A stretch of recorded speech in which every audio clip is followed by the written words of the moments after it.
পারবো না, এমনিতেই তোমার শাশুড়ি মানে বুঝতেই তো পারছো। আর এই নরক যন্ত্রণা আমাকে আর ঠেলে দিও না, এই ডবল যন্ত্রণা আমি আর নিতে পারবো না। তুমি ওকে ওখানে একটু ম্যানেজ করে রেখে দাও প্লিজ প্লিজ। জামাই একটু আমার এই কথাটা রাখো।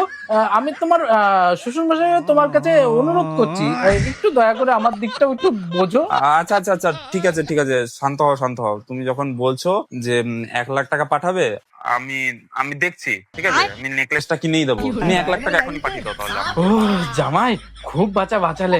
তুমি চিন্তা করো না, আমি এক্ষুনি তোমাকে ব্যাংক ট্রান্সফার করে দিচ্ছি। তোমার মেয়ের কাছে ফোন দেবো? হ্যাঁ হ্যাঁ দাও। রীতিমা, তোমার বাবা কথা বলবে। আর এবারের মতো তোকে আমি ছেড়ে দিলাম, দ্বিতীয়বার যেন আমার মেয়ের চোখের জল না পড়ে। মেয়ের চোখের জল যদি পড়েছে তাহলে তোকেও আমি কাঁদিয়ে ছেড়ে দেবো।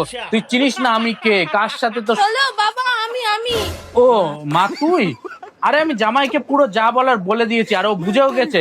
তোকে এক্ষুনি নেকলেস কিনে দেবে, তুই আমার মেয়ে বলে কথা। মা এখন রাখি তাহলে, তোর মা আবার ওইদিকে ডাকছে। হ্যাঁ ঠিক আছে।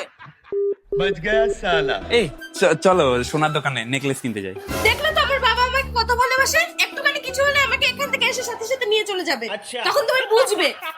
এবারকার মতো তোমাকে লাস্ট সুযোগ দিলাম। আচ্ছা ঠিক আছে, চলো যাই।